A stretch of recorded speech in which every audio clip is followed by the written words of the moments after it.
Il précise d'ailleurs qu'il y a une frontière qui sépare la bande en deux, ceux qui chassent à l'ouest puis ceux qui chassent à l'est, l'Ontario puis le Québec.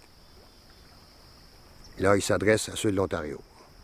Il dit, le gouvernement de la province d'Ontario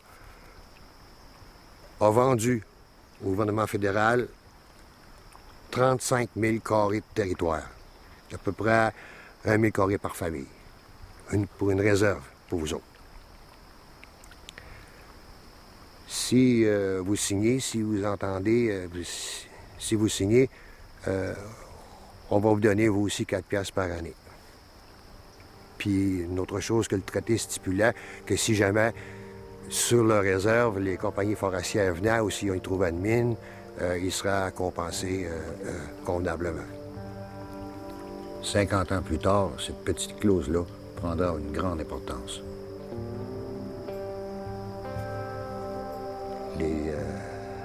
Les Abitibi-Winnie de l'Ontario sont d'accord. Ils apposent une croix au bas du traité. Puis les commissaires leur donnent une copie du traité, un drapeau, puis le cash en question. À ceux du Québec, leur donnent un drapeau puis une pipe avec rien dedans. Pas de cash. On leur explique, le gouvernement de la province de Québec refuse de leur céder du territoire, à peu près à des dimensions semblables, 35 000 carrés, parce qu'ils considèrent que les Indiens n'ont aucun droit sur le territoire et que si jamais il y en avait eu, bien, il était disparu avec la fin du régime français. C'est tout. Ils leur disent, on va quand même essayer de convaincre le gouvernement du Québec de changer d'opinion, puis on va revenir. Bisous, bye-bye, and koué. Le Québec refusa catégoriquement. Le fédéral a finalement proposé aux Abitibi-Winnie du Québec de faire semblant qu'ils vivaient en Ontario et de signer.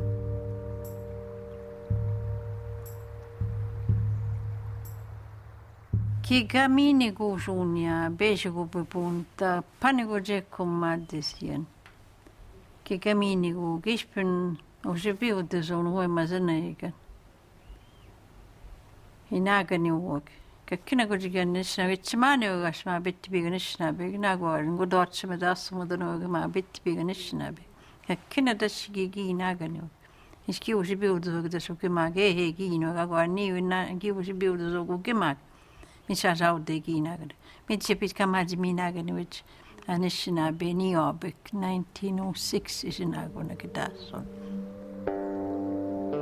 Mais les Abitibi-Winnie du Québec ne sont jamais allés habiter la réserve ontarienne pour la simple raison que c'était pas leur territoire naturel.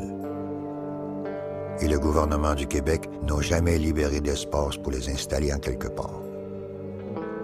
Ça fait que pendant 50 ans, les Abitibi-Winnie du Québec ont erré le long du chemin de fer, établissant leur campement d'été aux abords des villes, La Sarre, Amos, Sainte-Terre. À Amos, l'évêque leur accordait parfois la permission de s'installer sur les terrains de l'évêché. Mais ça dérangeait les Blancs. Les chiens indiens jappaient après les vaches des colons, qu'on disait. On ne savait pas quoi faire pour s'en débarrasser.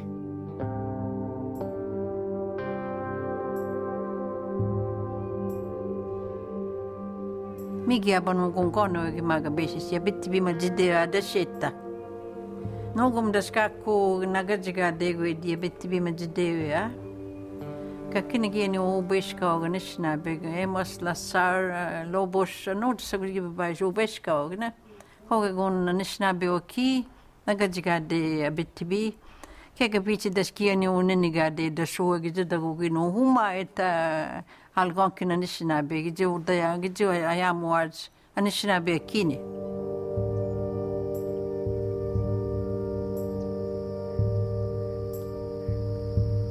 Finalement, les années 50, dans la réserve indienne en Ontario, les compagnies forestières sont rentrées. Et conformément au traité, toutes les Abitibi-Winnie devaient être compensées. La part qui était due aux Algonquins du Québec, ça s'élevait à 6 000 $. Ça a été perçu par le fédéral. Et le fédéral, avec cet argent-là, donc avec l'argent des Indiens, ils ont acheté 2 lots de cultivateurs pas loin d'Amos.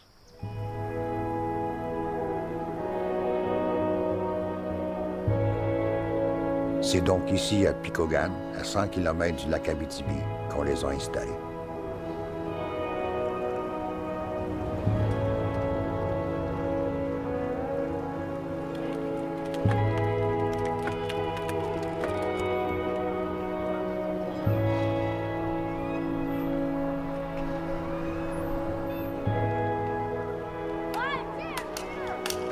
Le traité nous a juste divisés. Là.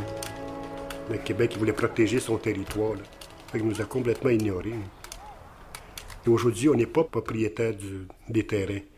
Alors que s'il nous aurait donné, à l'époque, la réserve qu'il avait promis, c'était complètement différent. Là. C'est dans ce sens-là, c'est parce qu'on aurait été propriétaire de terrain. Là.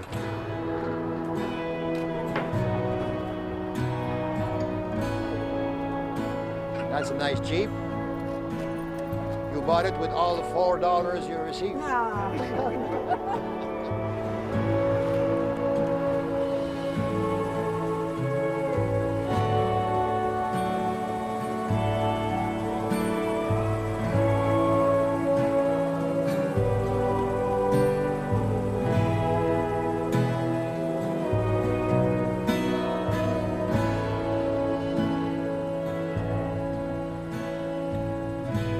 La majorité des Algonquins vivent dans cette grande forêt qu'on appelle le parc La Vérendrye, le cœur de leur territoire ancestral.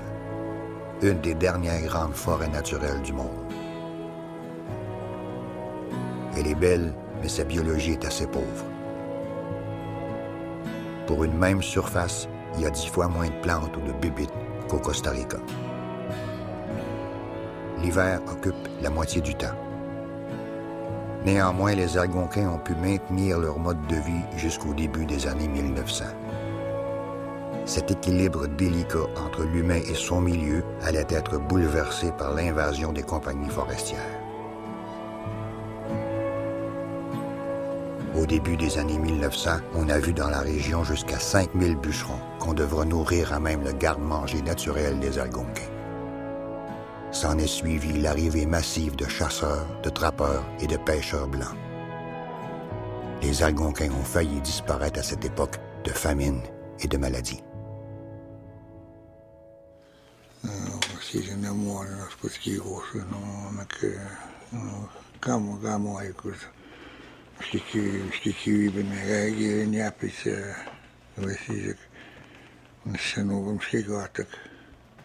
Quand ich знаю, что не опис.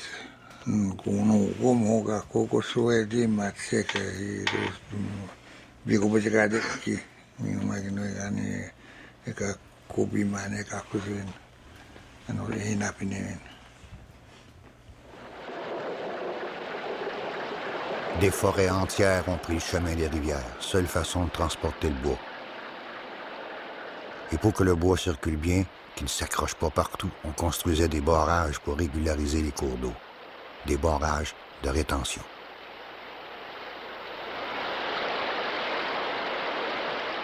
Quand ils se remplissaient, l'eau refoulait dans les territoires de chasse. On perdait alors la trace des animaux qui avaient réussi à éviter la noyade.